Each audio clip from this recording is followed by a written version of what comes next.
तस्वीरें आपके सामने।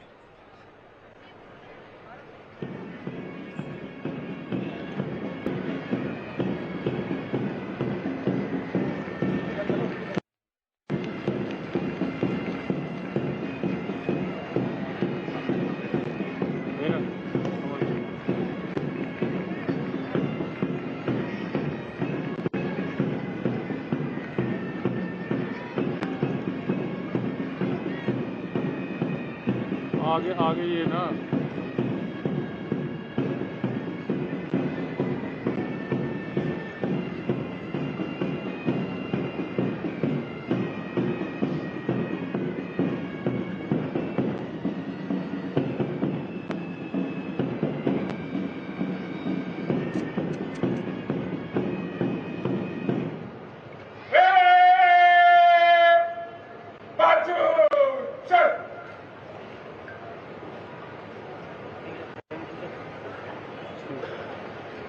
और अब head commander IPS Kuldeep Singh आगे से प्लीज माननीय मुख्यमंत्री महोदय को उपस्थित परेड के निरीक्षण के लिए आमंत्रित करते हुए parade commander IPS Kuldeep Singh आगे से हटिए यार।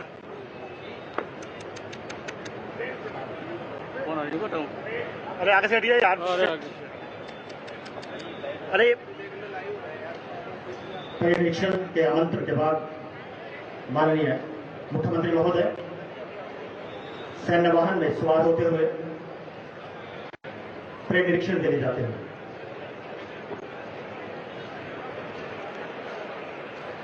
उनके साथ ADGP Shri OP Singh IPS और parade commander IPS Kuldeep Singh 2019 batch. माननीय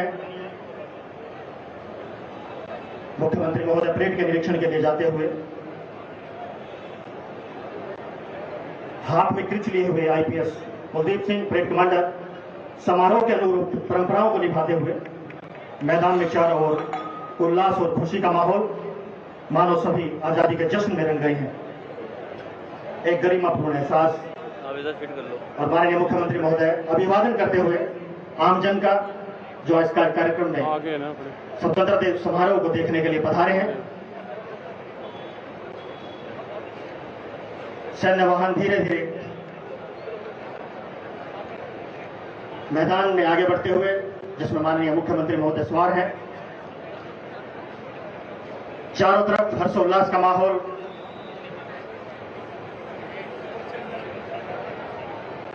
चाहा नहीं मैं सुरबाला के गहनों में गुथा जाऊं, चाहा नहीं मैं प्रेमी माला में बिन प्यारी को ललचाऊं, चाहा नहीं सम्राटों के शव पर हे हरि डाला जाऊं, चाह नहीं देवों के सिर पर चढ़ू भाग्य पर इठलाऊं, और मुझे तोड़ लेना बनवाली उस पथ पर तुम देना फेंक, मातृभूमि पर शीश चढ़ाने जिस पथ जाएं वीर अनेक, जिस पथ जाएं वीर अनेक। परेड का निरीक्षण करते हुए माननीय मुख्यमंत्री महोदय आज की इस परेड में शामिल टुकड़ियों में हमारी हरियाणा पुलिस की टुकड़ी और देखिए अभिवादन स्वीकार करते हुए माननीय मुख्यमंत्री महोदय छोटे छोटे बच्चों का जो आज कार्यक्रम को देखने के लिए विशेष तौर पर यहां पधारे हैं।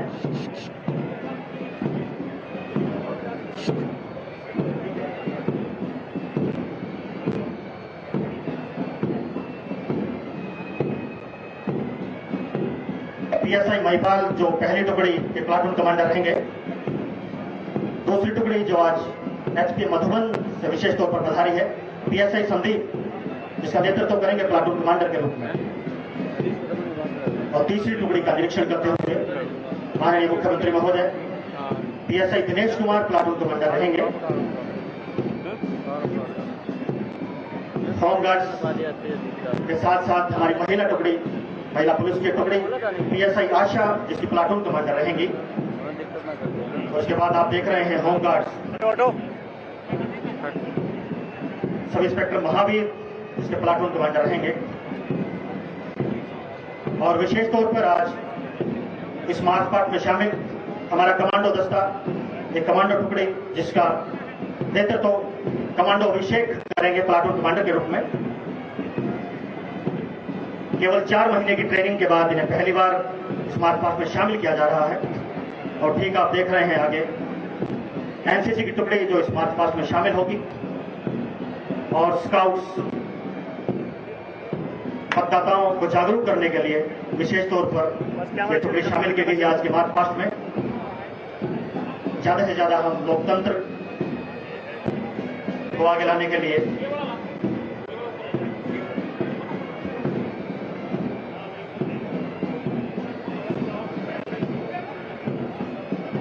लो भैया बस अंदर हो जाओ।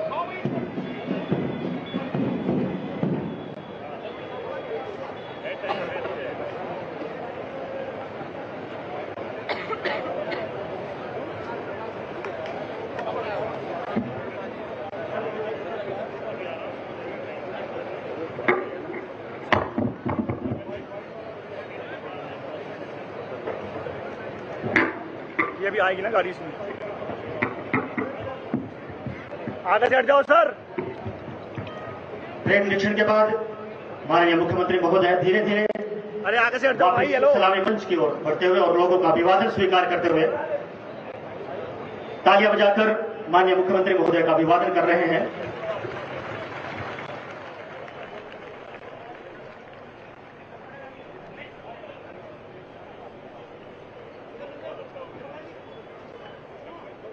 धीरे धीरे वापस सलामी मंच की ओर आते हुए मुख्यमंत्री मनोहर लाल को आप देख रहे हैं समालका में जो जिला स्तरीय कार्यक्रम किया जा रहा है उसमें मुख्यमंत्री मनोहर लाल हिस्सा ले रहे हैं और जो रूपरेखा प्रधानमंत्री नरेंद्र मोदी के लाल किले वाले कार्यक्रम की थी उसी तरह की रूपरेखा यहां पर मुख्यमंत्री के कार्यक्रम की है।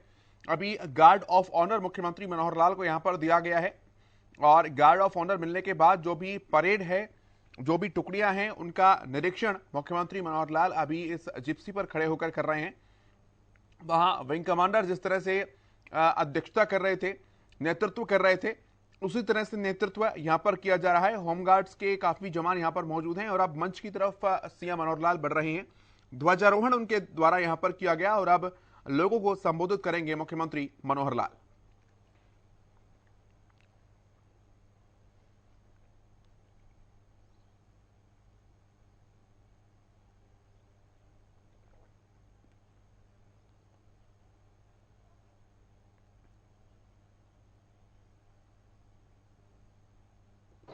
पानीपत के समालखा में उन्होंने तिरंगा झंडा फहराया, राष्ट्रीय ध्वज फहराया।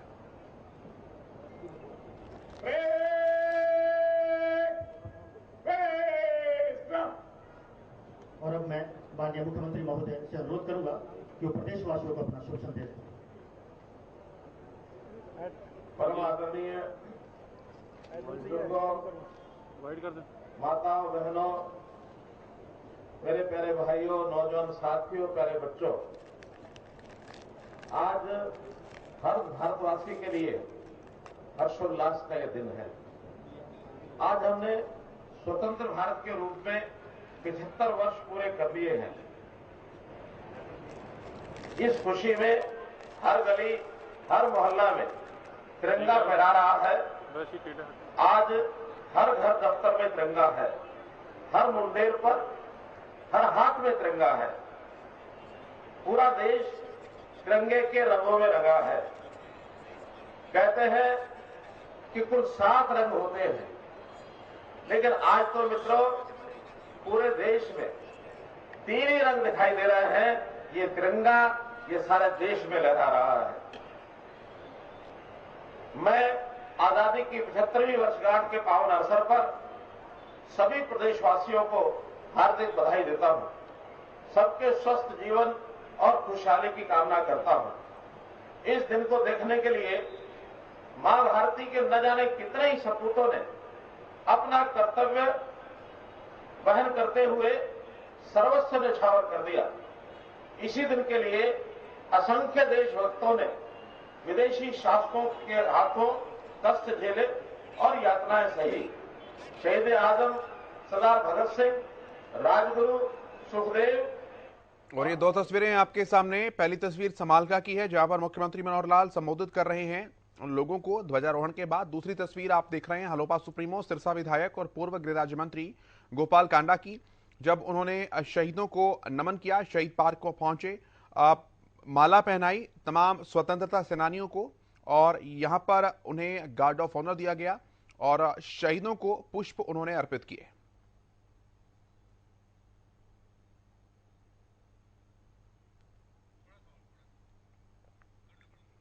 फतेहाबाद की दूसरी तस्वीरें हैं।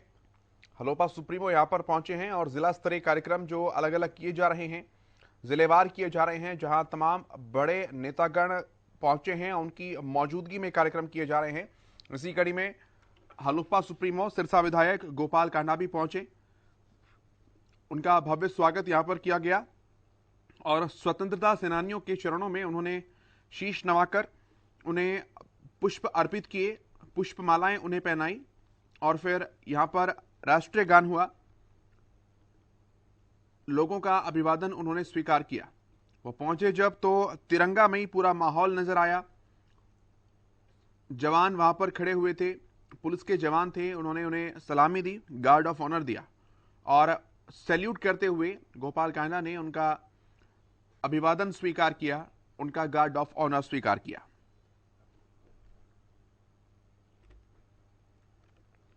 तो दो तस्वीरें एक्सक्लूसिवली हरियाणा न्यूज की स्क्रीन पर आपके सामने।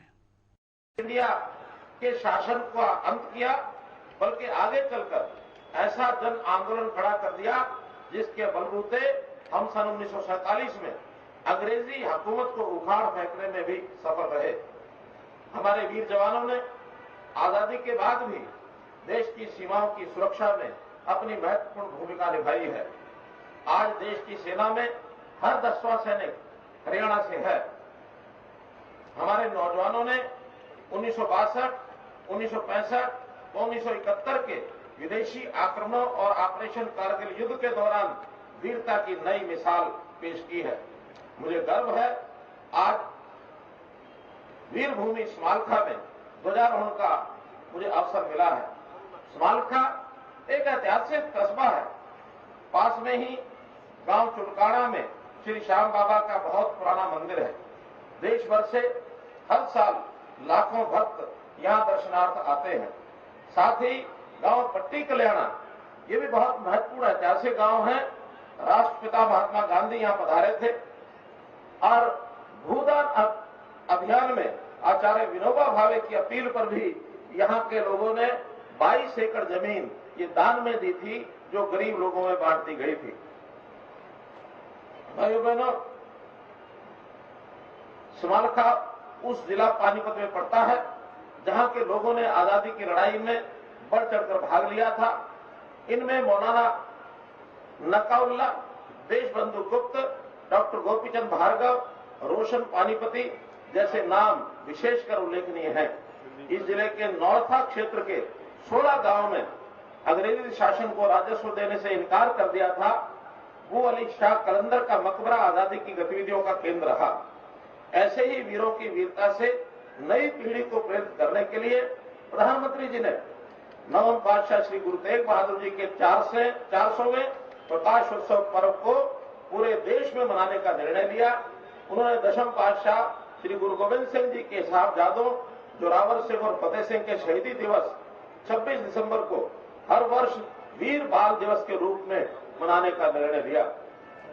अमर स्वतंत्रता सेनानी नेताजी सुभाष चंद्र बोस की जयंती को पराक्रम दिवस के रूप में मनाने की पहल की है। प्रधानमंत्री जी ने और भी कई ऐतिहासिक निर्णय लिए हैं। जम्मू एवं कश्मीर से अनुच्छेद 370 व धारा 35A को हटाकर कश्मीर से कन्याकुमारी तक अखंड भारत का सपना ये साकार किया है।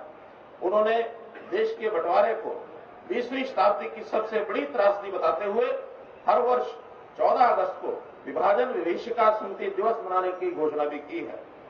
अयोध्या में भगवान श्री राम के भव्य मंदिर की आधारशिला रखकर करोड़ों देशवासियों की आस्था को मजबूती दी है। वहीं नई राष्ट्रीय शिक्षा नीति लागू कर 21वीं सदी का आत्मनिर्भर भारत बनाने का मार्ग प्रशस्त किया है। इनके अलावा सर्जिकल व एयर स्ट्राइक, नागरिकता संशोधन कानून, 3 तलाक की कुप्रथा से मुक्ति, स्वच्छ भारत अभियान, बेटी बचाओ बेटी पढ़ाओ अभियान आदि अनेक युग परिवर्तनकारी कदम ये उठाए गए हैं। रैंक 1 पेंशन की वर्षों पुरानी मांग को पूरा करके वीर सैनिकों का मनोबल बढ़ाया है। हाल ही में अग्निपथ योजना के माध्यम से सेना में युवाओं की भागीदारी को बढ़ाया है। माननीय प्रधानमंत्री श्री नरेंद्र मोदी जी ने आजादी के 75 साल पूरे होने के उपलक्ष्य में देश में उत्साह और देशभक्ति का जज्बा ये पैदा करने के लिए आजादी का अमृत महोत्सव मनाने का आह्वान किया। उन्होंने 13 से 15 अगस्त तक देश भर में हर घर में तिरंगा की अनूठी मुहिम चलाई। हरियाणा वासियों ने भी उसी जोश और जज्बे के साथ अपने 60 लाख घरों पर राष्ट्रीय ध्वज फहराया है।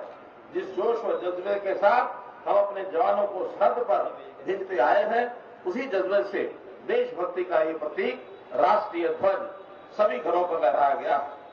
हरियाणा प्रदेश में आजादी का अमृत महोत्सव धूमधाम से मनाया जा रहा है। अब तक इसके तहत लगभग 14,000 से अधिक कार्यक्रम आयोजित हो चुके हैं। आजादी का अमृत महोत्सव कार्यक्रम आयोजित करने में हरियाणा देश में प्रथम स्थान पर है।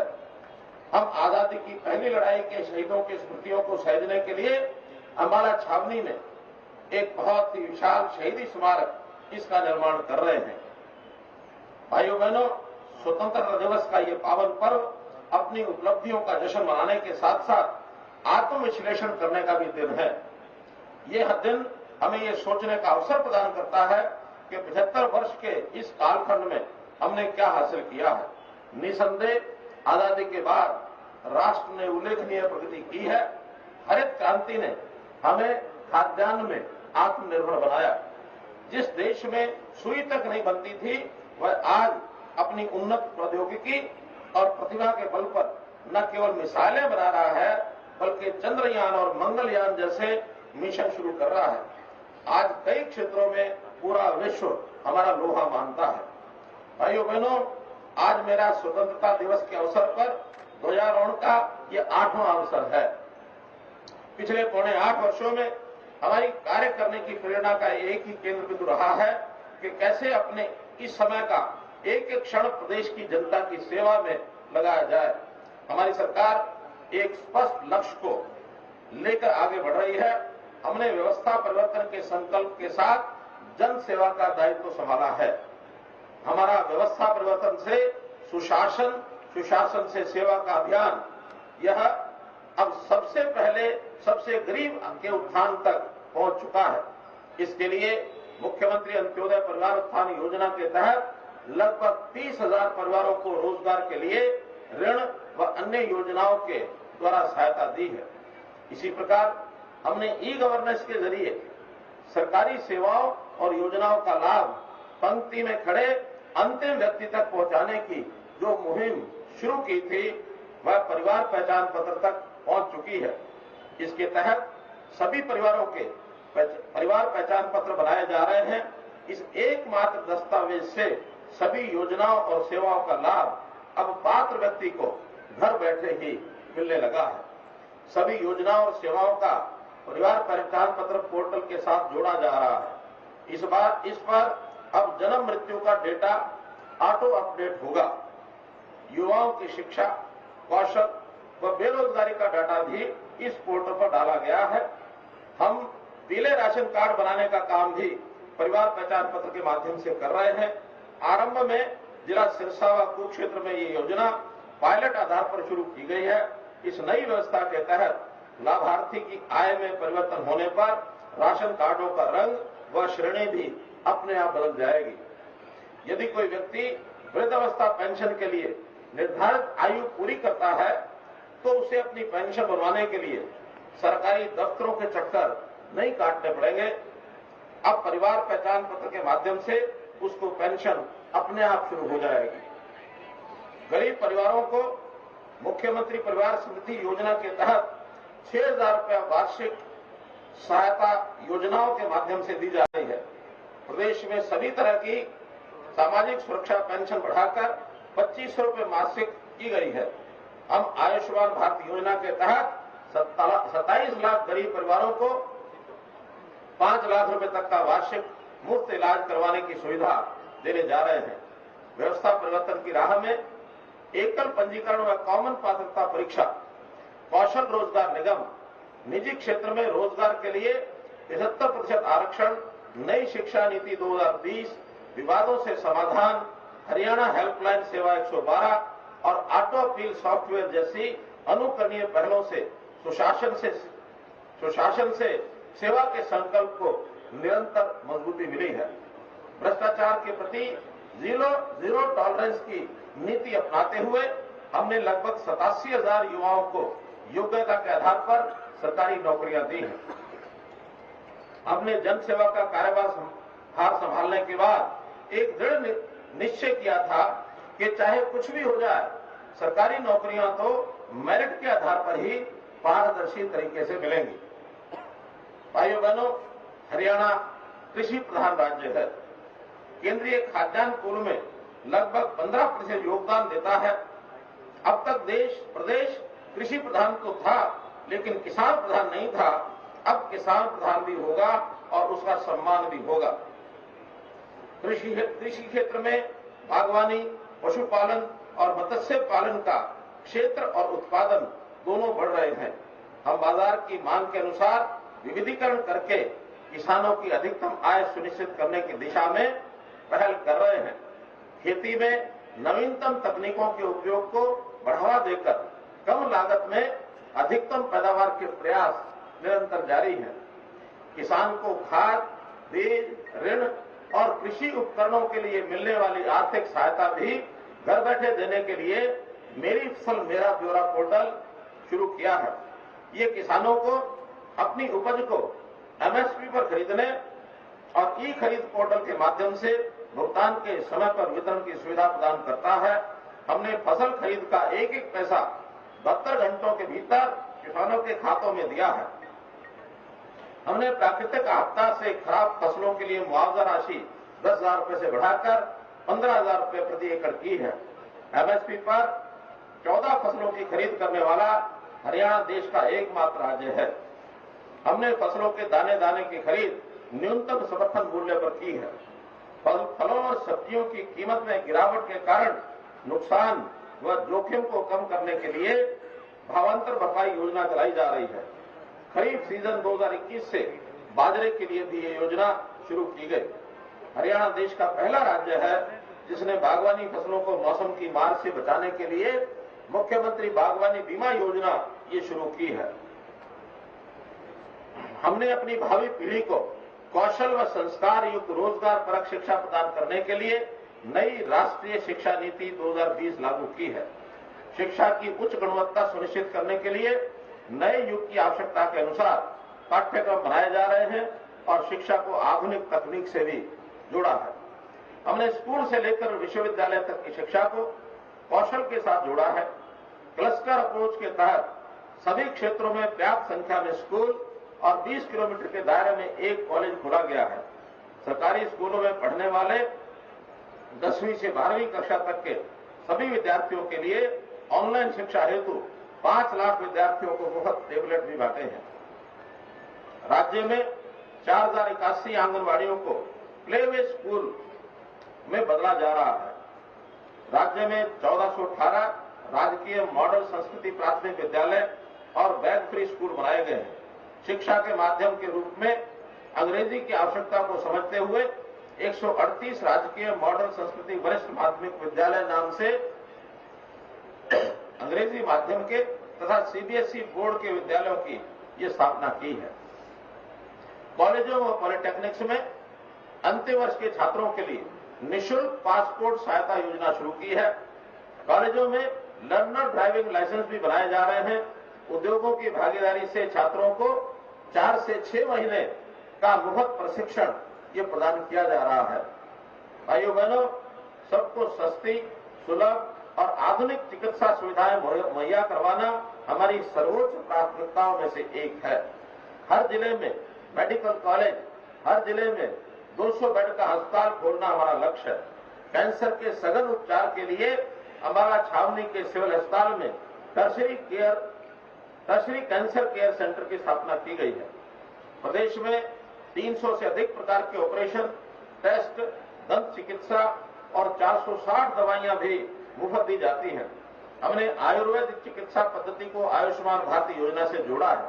इसके लिए प्रदेश में Ayush health and wellness centre ये स्थापित किए जा रहे हैं। प्रिय प्रदेशवासियों, प्रदेश के विकास में तेजी लाने के लिए तो मुख्यमंत्री मनोहर लाल का संबोधन चल रहा है और इस बीच एक बड़ी अपडेट भी आपको बता दें। बड़ी खबर है फतेहाबाद से, जहां पर सिरसा विधायक गोपाल कांडा ने ध्वजारोहण किया है। ध्वजारोहण के अलग अलग कार्यक्रम पूरे प्रदेश में चल रहे हैं। हलोपा सुप्रीमो फतेहाबाद पहुंचे और यहां पर उन्होंने ध्वजारोहण का कार्यक्रम किया। फतेहाबाद की पुलिस लाइन में ये कार्यक्रम का आयोजन किया गया। मुख्य अतिथि के तौर पर गोपाल कांडा वहां पर शिरकत कर रहे हैं और उन्होंने यहां पर ध्वजारोहण किया। ध्वजारोहण से पहले सिरसा विधायक शहीद स्मारक गए और वहां पर शहीदों की और स्वतंत्रता सेनानियों की मूर्तियों पर उन्होंने माल्यार्पण किया, पुष्पांजलि अर्पित की। सिरसा विधायक गोपाल कांडा ने ध्वजारोहण कर दिया है और इसी कड़ी में प्रधानमंत्री नरेंद्र मोदी के भाषण के बाद से ही अलग अलग जिलों में, उपमंडलों में, खंडों में ध्वजारोहण की प्रक्रिया भी शुरू हो गई है। नेतागण अलग अलग जिलों में पहुंच रहे हैं, जहां पर उनके द्वारा ध्वजारोहण का कार्यक्रम किया जा रहा है। ये तस्वीरें भी फतेहाबाद से हम दिखा रहे हैं। यहाँ पर भी गार्ड ऑफ ऑनर दिया गया सिरसा विधायक गोपाल कांडा को और फिर उन्होंने यहाँ पर ध्वजारोहण किया और मंच को संबोधित किया।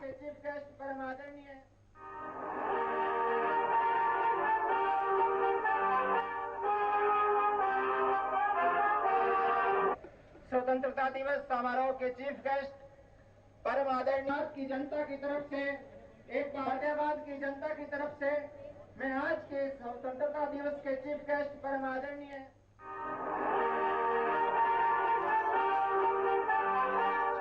मुख्य अतिथि के तौर पर गोपाल कांडा सिरसा विधायक यहां पर शिरकत कर रहे थे और जो तयशुदा कार्यक्रम थे उसे अनुसार, प्रोटोकॉल के अनुसार उन्होंने पहले यहां पर गार्ड ऑफ ऑनर स्वीकार किया और जो भी टुकड़ियां वहां पर थी उनका निरीक्षण गोपाल कांडा के द्वारा किया गया। फिर वो मंच पर पहुंचे, उन्होंने ध्वजारोहण किया और ध्वजारोहण के बाद उन्होंने लोगों को संबोधित किया। स्वतंत्रता दिवस समारोह के चीफ गेस्ट परम आदरणीय की जनता की तरफ से, एक फतेहाबाद की जनता की तरफ से मैं आज के प्रदेश के अलग अलग मंत्री, नेतागण, विधायक अलग अलग जिलों में पहुंच रहे हैं और वहां पर उनके कार्यक्रम तय हैं। हमारे खिलाड़ियों ने ओलंपिक व अन्य अंतर्राष्ट्रीय प्रतियोगिताओं में पदक जीतकर देश का और प्रदेश का नाम रोशन किया है। हाल ही में बर्मिंघम में संपन्न हुए कॉमनवेल्थ गेम्स में भारत को मिले 61 पदकों में से हरियाणा के कुल 42 में से 29 खिलाड़ियों ने व्यक्तिगत स्पर्धा में 17 पदक और टीम स्पर्धा में 3 पदक ये जीते हैं। इससे पहले खेलो इंडिया यूथ गेम 2021 में हमारे खिलाड़ियों ने 137 पदक जीतकर देश में प्रथम स्थान प्राप्त किया। मुझे बताते हुए गर्व हो रहा है कि हरियाणा देश का पहला राज्य है जो पदक विजेता खिलाड़ियों को सर्वाधिक नगद पुरस्कार राशि देता है। कॉमनवेल्थ गेम्स के खिलाड़ियों को भी कल अर्थात 16 अगस्त को नगद पुरस्कारों से सम्मानित किया जाएगा। मित्रों, जिस स्टेडियम में आज हमारा यह कार्यक्रम हो रहा है, इस स्टेडियम की कमियों के बारे में मुझे बताया गया है और इन कमियों को बहुत शीघ्र दूर किया जाएगा ताकि इस इलाके के खिलाड़ियों को एक सुविधापूर्वक खेलों में आगे बढ़ने का अवसर मिल सके। प्रिय प्रदेशवासियों, आधी आबादी यानी महिलाओं को उसके हिस्से की संपूर्ण ताकत देने की शुरुआत भी हम कर चुके हैं। हम उन्हें सुरक्षित परिवेश मुहैया करवाने के साथ साथ आर्थिक व सामाजिक रूप से भी सशक्त बनाने के लिए प्रतिबद्ध हैं। हमने पंचायती राज संस्थाओं में महिलाओं को 50% प्रतिनिधित्व दिया है। महिलाओं को सशक्त बनाने के लिए 51,000 से अधिक स्वयं सहायता समूहों का गठन किया है। 151 गीता बिक्री केंद्रों का संचालन महिलाओं के हाथों में दिया है। एक ब्लॉक एक कैंटीन योजना के तहत 100 कैंटीन स्वयं सहायता समूहों द्वारा चलाई जा रही है। कंप्यूटर का प्रशिक्षण प्राप्त कर लगभग 2000 महिलाएं बैंक सुविधा प्रदाता के तौर पर काम कर रही हैं। इसके अलावा महिलाएं लगभग 892 सामुदायिक सेवा केंद्र चला रही हैं। भविष्य में जितने भी राशन डिपो अलाट होंगे उसमें 33% कोटा महिलाओं को देने का हमने निर्णय लिया है। मेरिट सिस्टम के लागू होने के बाद से सरकारी नौकरियों में लगातार महिलाओं की हिस्सेदारी ये बढ़ रही है। हमारा लक्ष्य पुलिस में महिलाओं की संख्या 10% से बढ़ा करके 15% करना है। हमारी सरकार बनने के बाद लिंगानुपात भी सुधरकर 851 से 914 हो गया है। महिलाओं को शिक्षा प्राप्त करने के लिए आने जाने की समस्या और कॉलेजों की दूरी सबसे बड़ी बाधा रही है, जिससे जल्दी ही दूर करने के लिए हर 3 किलोमीटर के दायरे में उच्च विद्यालय, 20 किलोमीटर के दायरे में कॉलेज सुनिश्चित किए जा रहे हैं। प्रदेश में 67 नए कॉलेज खोले गए हैं, जिनमें 42 केवल लड़कियों के हैं। पोस्ट ग्रेजुएशन तक लड़कियों को मुफ्त शिक्षा दी जा रही है। प्रदेश में कामकाजी महिलाओं के नन्हे बच्चों की देखभाल के लिए 500 नए मॉडल क्रच खोलने का काम शुरू किया है। मेरे प्यारे भाइयों बहनों, प्रदेश के विकास का मार्ग गांव की गलियों से होकर गुजरता है, इसलिए गांव का विकास हमारी सर्वोच्च प्राथमिकता है। जल जीवन मिशन के तहत हर घर में नल से जल पहुंचाने वाला हरियाणा देश का पहला बड़ा राज्य है। आजादी के 75 सालों के बाद गांव को लाल डोरा मुक्त करने से पहली बार ग्रामीणों को उनके घरों का मालिकाना हक मिला है। आजादी के अमृत महोत्सव के दौरान हरियाणा में अमृत सरोवर मिशन के तहत तालाबों का जीर्णोद्धार किया जा रहा है। हमने ग्रामीण क्षेत्रों में डिजिटल बनाने के लिए ग्राम दर्शन पोर्टल शुरू किया है। ये पोर्टल गांव का साइबर फेस है। इस पर 6000 से अधिक ग्राम पंचायतों का डिजिटल डाटा उपलब्ध है। हमने शहरी स्थानीय निकायों को भी शक्तियों के विकेंद्रीकरण के लिए कई कदम उठाए हैं। शहरी निकायों को मजबूत करने के लिए हमने मेयर का प्रत्यक्ष चुनाव करवाया है। पंचायती राज संस्थाओं और शहरी स्थानीय निकायों की वित्तीय स्थिति मजबूत करने के लिए संपत्ति के पंजीकरण पर स्टाम्प शुल्क का 2% राजस्व उन्हें प्रदान किया गया है। भाइयों बहनों, बिजली विकास का आधार है। आज प्रदेश में उपभोक्ताओं को पर्याप्त बिजली मिल रही है, जो गुणवत्तापूर्ण भी है। मुझे ये बताते हुए बड़ी खुशी हो रही है कि हमारा गांव जगमग गांव योजना के तहत प्रदेश के लगभग 80% गांव को 24 घंटे बिजली दी जा रही है। आज से 56 गांव इस योजना में और जोड़े जा रहे हैं, जिससे इन गांवों की संख्या 5600 पार कर गई है। वर्तमान समय में पर्यावरण प्रदूषण हमारे लिए गंभीर चुनौती है। हमने आने वाली पीढ़ियों के लिए स्वच्छ हवा व पानी सुनिश्चित करने के लिए कई पहल की है। मैं माननीय प्रधानमंत्री श्री नरेंद्र मोदी जी का आभार व्यक्त करता हूं, जिन्होंने पिछले सप्ताह ही पानीपत रिफाइनरी में 900 करोड़ रुपए की लागत से तैयार एक इथेनॉल संयंत्र राष्ट्र को समर्पित किया है। ये जैव ईंधन पेट्रोल डीजल का स्थान लेकर प्रदूषण को कम करेगा। वृक्ष हमें प्राणवायु ऑक्सीजन देते हैं।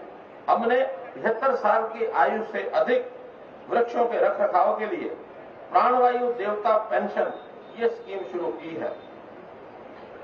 हमने सभी शहरों और पंचायतों की 10% भूमि पर ऑक्सीजन स्थापित करने की ये पहल की है। कहने का अभिप्राय है कि हमने पिछले 8 सालों में जातिवाद, क्षेत्रवाद और भाई भतीजावाद से ऊपर उठ करके काम किया है। हमने प्रदेश में नई व्यवस्था स्थापित करके प्रदेशवासियों में नई उम्मीद जगाने का काम किया है।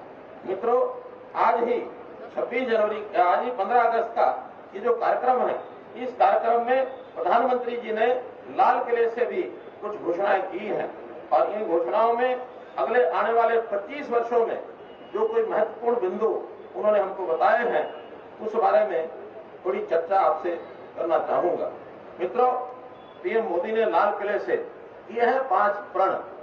पहला, विकसित भारत। अब देश बड़े संकल्प लेकर चलेगा और वो बड़ा संकल्प है विकसित भारत, और उससे कुछ कम नहीं होना चाहिए। दूसरा प्रण है गुलामी के हर अंश से मुक्ति का प्रण। किसी भी कोने में हमारे मन के भीतर अगर गुलामी का एक भी अंश हो, उसे किसी भी हालत में बचने नहीं देना। तीसरा प्रण है शक्ति। हमें हमारी विरासत पर गर्व होना चाहिए। यही विरासत है जिसने भारत को स्वर्णिम काल दिया है। ये विरासत है जो समय समय पर परिवर्तन करने का सामर्थ्य रखती है। विरासत पर गर्व होना चाहिए। चौथा, एकता और एकजुटता का प्रण। एकता और एकजुटता 130 करोड़ देशवासियों में एकजुटता, न कोई अपना न कोई पराया, एक भारत श्रेष्ठ भारत के लिए ये प्रण है। और पांचवा, नागरिकों को अपने कर्तव्य पालन का प्रण। पीएम मोदी ने कहा कि पांचवा प्रण है नागरिकों का कर्तव्य, जिसमें पीएम मुख्यमंत्री भी बाहर नहीं होता है। वे 25 सालों के संकल्प को पूरा करने के लिए हमारे ये 5 प्रण हैं। मित्रों, आजादी के अमृत महोत्सव पर हम अपनी पहचान, सांस्कृतिक परंपराओं और उच्च नैतिक मूल्यों पर चलते हुए देश व प्रदेश को अधिक स्वच्छ, स्वस्थ, समृद्ध, सशक्त व विकसित बनाने के लिए कठोर परिश्रम करने का संकल्प दोहराएं। अंत में मैं आप सबको आजादी के अमृत महोत्सव की पुनः शुभकामनाएं देता हूं। मैं पूर्व प्रधानमंत्री भारत रत्न स्वर्गीय अटल बिहारी वाजपेयी जी की कविता की पंक्तियों से अपने संबोधन को विराम दूंगा। ये कविता चुनौतियों से निपटने व प्रगति के पथ पर आगे बढ़ने के लिए हमें सदैव प्रेरित करती रहेंगी। अटल जी की पंक्तियों को दोहरा रहा हूं। आओ फिर से दिया जलाएं, आओ फिर से दिया जलाएं, भरी दोपहरी में अंधियारा, सूरज परछाई से हारा, अंतरतम का नेह निचोड़े, बुझी हुई बाती सुलगाएं, आओ फिर से दिया जलाएं। जय हिंद, जय हिंद, जय हिंद। भारत माता की, भारत माता की। धन्यवाद। निकाल गए सर। मुख्यमंत्री मनोहर लाल को आप सुन रहे थे। पानीपत के समालका वो पहुंचे थे और यहां पर उन्होंने अपना संबोधन रखा, ध्वजारोहण किया। और ये तस्वीरें आप देख रहे हैं सरसा विधायक गोपाल कांडा की, वो भी फतेहाबाद पहुंचे थे। तमाम तरह की तस्वीरें इसी बीच सामने आई, जिसमें तमाम केंद्रीय मंत्री प्रदेश के, राज्यपाल बंडारू दत्तात्रेय, वो भी सभी अलग अलग जगहों पर पहुंचे। उन्होंने ध्वजारोहण किया और फिर लोगों को संबोधित किया। समालका में सीएम मनोहर लाल का संबोधन हुआ। पानीपत के लोगों ने आजादी की लड़ाई में बढ़ चढ़कर हिस्सा लिया, उन्होंने बात कही। समालका में मुख्यमंत्री मनोहर लाल ने अपने संबोधन में सबसे पहले शहीदों को याद किया, उन लोगों को याद किया जिनकी परिपाटी जो है वो समालका रही। पूरे हरियाणा में आजादी का अमृत महोत्सव धूमधाम से मनाया जा रहा है। आजादी के बाद राष्ट्र ने उल्लेखनीय प्रगति की, मुख्यमंत्री मनोहर लाल ने यह बात कही। सीएम ने कहा कि आज पूरा विश्व हमारा लोहा मानता है। हमारी सरकार एक स्पष्ट लक्ष्य को लेकर आगे बढ़ रही है। मुख्यमंत्री मनोहर लाल ने यह बात कही। उन्होंने कहा, हमने ई गवर्नेंस के जरिए अंतिम व्यक्ति तक सुविधा पहुंचाई है। पेंशन के लिए सरकारी कार्यालयों के चक्कर अब नहीं काटने पड़ेंगे। 27 लाख परिवारों को 5 लाख तक की सुविधाएं, स्वास्थ्य सुरक्षाएं देंगी। अब देश किसान प्रधान भी होगा और उसका सम्मान भी होगा। सीएम ने बात कही। सीएम बागवानी बीमा योजना शुरू करने वाला पहला राज्य हरियाणा बना है। सबको सस्ती चिकित्सा उपलब्ध कराना हमारा लक्ष्य है। ये तमाम बातें हैं जो मुख्यमंत्री मनोहर लाल ने समालका में अपने संबोधन के दौरान कही।